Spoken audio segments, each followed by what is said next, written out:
మీ business ఏదైనా మీ ఊర్లో promotion చేయాలంటే అది సుమన్ టీవీతోనే సాధ్యం. ఇప్పుడే సంప్రదించండి. చేయి చేయి కలుపు చేయి జాగ్రత్తగా గెలుపు అని చెప్పని అలాగే ఇక్కడ ఉన్న కూటమికి అందరూ ప్రతి ఒక్కరు చేయి కలిపి ఎన్నికల్లో కష్టపడి ఇది కూటమి విజయం కాదు, ఇది ప్రజా విజయం అని చెప్పని కూడా చేకూర్చాలని చెప్పని మనతో కోరుకుంటా ఉన్నాను. ఇవాళ ఈ రాయలసీమ ప్రాంతం గురించి మాట్లాడుకుంటా ఉంటే ఈ ప్రాంతం ప్రజలు ఎవరు బాగుపడలేదు, కేవలం నాయకులు బాగుపడ్డారు. నాయకులు ఎంత సంపాదించారని చెప్పంటే ఎన్ని సున్నాలని చెప్పని లెక్కేసుకోవాల్సిన పరిస్థితి ఏర్పడింది వాళ్ళది. కానీ ప్రజలకి ఓ పక్కన ముఖ్యమంత్రి గారు చెప్తూ ఉన్నారు, నేను బటన్ నొక్కుతున్నాను బటన్ నొక్కుతున్నాను బటన్ నొక్కుతున్నాను అని చెప్పని. బటన్ నొక్కుతున్నారు కానీ వెనకాల నుంచి మీరు ఎంత నొక్కుతున్నారో కూడా ప్రజలకు చెప్తే బాగుందని చెప్పని కూడా మీ నాయకుడు ఎంత నొక్కేశారని చెప్తే కూడా బాగుంటుందని చెప్పని చెప్తే బాగుంటుందని కూడా మీ అందరికీ ద్వారా కోరుకుంటా ఉన్నాం. సంక్షేమం అందజేసాం అని చెప్పి అంటూ ఉన్నారు. ఇవాళ ఇక్కడ ఉన్న ఆడవాళ్ళు మిమ్మల్ని అందరినీ ఒకసారి ఆలోచించమని అడుగుతున్నాను. నిత్యావసర సరుకు ధరలు ఎంత పెరిగింది గత 5 సంవత్సరాలు అని చెప్పి మిమ్మల్ని అందరినీ ఆలోచించమని కోరుతూ ఉన్నాను. వాళ్ళు ఇచ్చే డబ్బులు ఎంత, మన మీద వేసే పన్నులు ఎంత అని చెప్పని కూడా మిమ్మల్ని అందరినీ ఆలోచించమని కోరుతూ ఉన్నాను. వాళ్ళు ఇచ్చే సంవత్సరానికి 50,000 ఇస్తున్నామని చెప్పి అంటున్నారు, 1,00,000 రూపాయలు ఇస్తామని చెప్పి అంటున్నారు, సెంటు ఇల్లు ఇచ్చామని చెప్పి అంటున్నారు.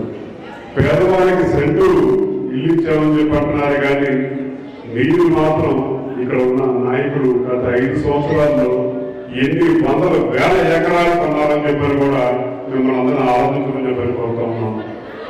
ప్రజలు ముఖ్యమా జగన్ ముఖ్యమా అని చెప్పని మీరందరూ ఆలోచించాల్సిన అవసరం ఉంది. ప్రజలు ముఖ్యం, ప్రజల బాగోగులు ముఖ్యం అని చెప్పని అనుకుంటే తప్పకుండా ఇవాళ జరిగే ఎన్నికల్లో కూటమి విజయం అవసరం అని చెప్పని కూడా మిమ్మల్ని అందరికీ ద్వారా కోరుకుంటాను. ఇవాళ ఈ ప్రాంతం నుంచి వచ్చి అన్ని ప్రాంతాలుగా ఏదో ముఖ్యమంత్రి గారి మీద దాడి చేశారని చెప్పని జగన్ రెడ్డి గారి మీద దాడి చేశారని చెప్పి మా ప్రాంతం వాళ్ళు అలాగా దొంగచాటుగా చేయలేదు. చేస్తే ఎవరైనా సరే డి అంటే డి అనుకుంటారు తప్ప దొంగచాటుగా రాలేసి రకం కార్యక్రమం యంత్రాంగం పోలీసు యంత్రాంగం మొత్తం మీ దగ్గర ఉంది. ఇవాళ దాకా పోలీసు యంత్రాంగం మీద ముఖ్యమంత్రిగా ఇప్పుడు మీరే కొనసాగుతూ ఉన్నారు. ఇటువంటి చర్యలు ఎందుకు తీసుకోవాలని చెప్పని కూడా మిమ్మల్ని మీ ద్వారా అడుగుతూ ఉన్నాం. ఓ పక్కన కరెంటు తీశారని చెప్పంట, తర్వాత ఎవరు కొట్టారో తెలియదు. అదే టైంకి లైవ్ కట్ అయిపోయింది. పోలీసు వ్యవస్థ కొన్ని వందల సంఖ్యలో ఉన్నారు పోలీసులు, కానీ ఎవరు ఇప్పుడు దాకా పట్టుకోలేకపోయారు. దమ్ము ధైర్యం ఉంటే ఎవరైతే చేశారో తీసుకొచ్చి ప్రజల ముందు నుంచోబెట్టమని చెప్పని కోరుతా ఉన్నాం. లేనిపోయిన నిందలు లేనిపోయిన అపవాదులు ఏమాకని చెప్పని కూడా మీ ద్వారా వారు తెలియజేస్తా ఉన్నాం. అలాగే ఎలక్షన్ కమిషన్ కూడా ఫిర్యాదు చేయడం జరుగుతుంది.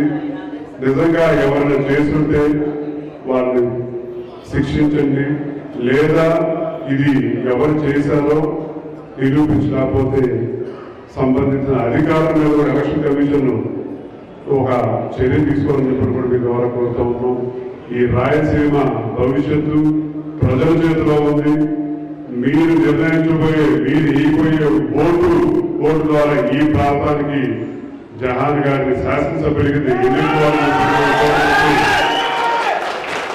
ఈ పార్లమెంట్ లో మేము ఎంతమంది ఉన్నాం అంతమంది ఉన్నాం అని చెప్పని కాదు, అందరూ కలిసికట్టుగా నుంచోవాలి. కలిసికట్టుగా నుంచుని ఒక ఐకమత్యంతో బలతాన్ని చెప్తే ఎటువంటి అద్భుతాలైన చేయగలుగుతామని చెప్పని మీరందరూ చూపించాలని చెప్పని ఈ ఎన్నికల్లో మీ తీర్పు కూటమి తీర్పు ప్రజా తీర్పు ఉండాలని చెప్పని మరొకసారి ఇక్కడ నుంచున్న శాసనసభ్యులు జహాన్ గారి గెలిపించాలి. అలాగే ఈ ప్రాంతానికి ఆయన ఇచ్చిన హామీలు తప్పకుండా నిలబెట్టుకుంటారని చెప్పండి.